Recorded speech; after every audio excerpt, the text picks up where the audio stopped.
आइए बेटा थोड़ा सा हम लोग इसका effect of temperature on vapour pressure, इसको थोड़ा सा हम एक्सप्लेन करना चाहेंगे। ध्यान दें जरा, जैसे ये लिक्विड है, हमने आपको बताया कि वेपर प्रेशर हम कब मेजर करते हैं, जब इवेपोरेशन का रेट और कंडेंसेशन का रेट दोनों बराबर हो जाता है, यानी कि लिक्विड और वेपर में एक इक्विलिब्रियम स्टेब्लिश हो जाता है। उस कंडीशन में हम वेपर प्रेशर मेजर करते हैं बेटा। तो ये लिक्विड है और ये वेपर है, ठीक है। अगर अच्छा लिक्विड से वेपर में कन्वर्ट होना ये एक एंडोथर्मिक फिनोमेना है।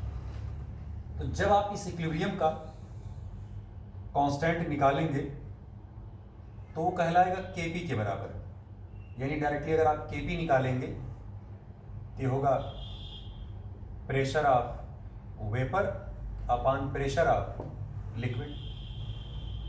ये कुछ भी हो सकता है, लेकिन लिक्विड का प्रेशर हम एक मान करके चल रहे हैं। इनडायरेक्टली आप कह सकते हैं कि केपी इक्वल टू प्रेशर के प्रेशर किसका, वेपर प्रेशर ये हुआ, जहां पर केपी क्या है, इक्विलिब्रियम कांस्टेंट है, इक्विलिब्रियम कांस्टेंट। और आपको अच्छी तरीके से पता है कि जो कांस्टेंट होता है ये वॉल्यूम चेंज करने से नहीं चेंज होता। इसका मतलब वेपर प्रेशर वॉल्यूम चेंज करने से नहीं चेंज होगा। ये जो कांस्टेंट होता है ये अमाउंट घटाने बढ़ाने से चेंज नहीं होगा। इसका मतलब प्रेशर अमाउंट घटाने बढ़ाने से चेंज नहीं होगा। बात स्पष्ट हुआ। ये चेंज किस कंडीशन में होगा, जब आप टेम्परेचर चेंज करें तब कांस्टेंट हमारा क्या होता है, चेंज होता है। तो मुख्य रूप से भाई जो वेपर प्रेशर है ये कैसे चेंज होगा, टेम्परेचर बदलने से चेंज होगा। बात स्पष्ट हुआ। टेम्परेचर में और कांस्टेंट में हम रिलेशन पढ़ चुके हैं। रिलेशन कौन सा पढ़े थे बेटा, अर्हेनियस इक्वेशन आप पढ़े थे, log kp base e equal to log a base e minus ये अपान क्या होता था, आर टी। बात स्पष्ट हुआ। यही तो है ना, जहां पर a क्या है, ये अर्हेनियस कांस्टेंट, सबको ये बात पता है। अब यहाँ पर जो एक्टिवेशन एनर्जी इस लिक्विड को इसमें कन्वर्ट करने के लिए जो एनर्जी लग रही है वो कौन सी एनर्जी लग रही है, इंथैल्पी ऑफ वेपोराइजेशन लग रहा है। तो इस E की जगह पर इन जनरल हम डेल्टा H की वैल्यू पुट कर सकते हैं। तो ये हो जाएगा log Kp base E equal to log A base E minus delta H of vaporisation upon क्या हो जाएगा बेटा, ये RT के। बात स्पष्ट हुआ। इसी को अगर हम थोड़ा सा और मॉडिफाई करें, यानी अगर हम इसको डिफरेंशिएट कर दें, क्लियर बात, तो हो जाएगा d अपान डी टी लॉग ई। अब इसी Kp के स्थान पर हम क्या लिख सकते हैं, P लिख सकते हैं। तो हो जाएगा P, अच्छा कांस्टेंट को अगर आप डिफरेंशिएट करेंगे तो क्या हो जाएगा, 0 minus delta H of vaporisation upon R d upon D T, clear बात, 1 अपान T। डिफरेंशियल फॉर्म इसका निकल कर क्या है बेटा। इसी को अगर आप और मॉडिफाई करेंगे लल्ला, तो मॉडिफाई होने के बाद जो निकल कर के आएगा d, चाहे लॉग बेस ई कहें और चाहे नेचुरल लॉग p अपान क्या होगा, dt। यही इक्वल टू हो जाएगा delta H of vaporisation upon RT square. इस इक्वेशन का ये डिफरेंशियल फॉर्म है, डिफरेंशियल फॉर्म। अगर आप इसी को इंटीग्रेट करते या इंटीग्रल फॉर्म में इसको कन्वर्ट करते, तब हमें टेम्परेचर चेंज करना पड़ता है, T1 T2 लेके चलना पड़ता, तब कांस्टेंट K1 K2 निकल करके आता।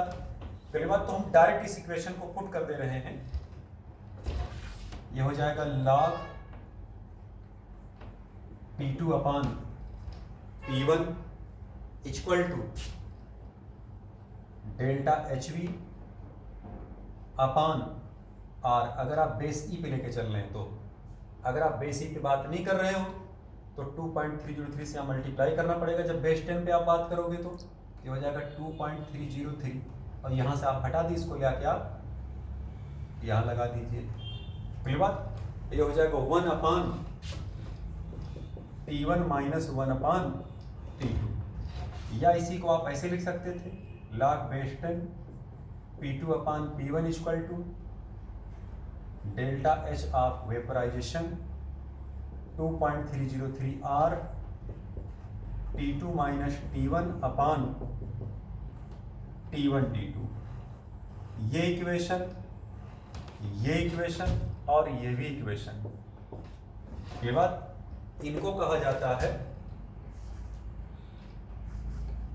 क्लासियस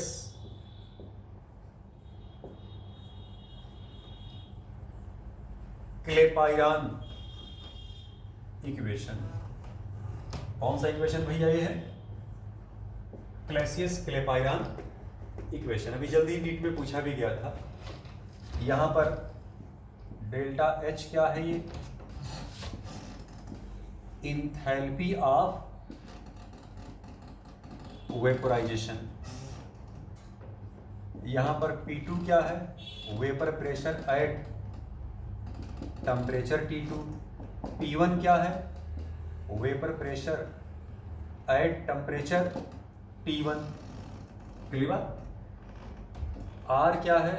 यूनिवर्सल गैस कांस्टेंट, इसकी वैल्यू 2 कैलोरी पर केल्विन पर मोल भी रख सकते हैं, या 8 जूल पर केल्विन पर मोल भी रख सकते हैं आप यहाँ पर। क्लियर बात?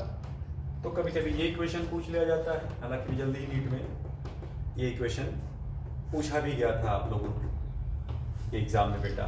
क्लियर बात?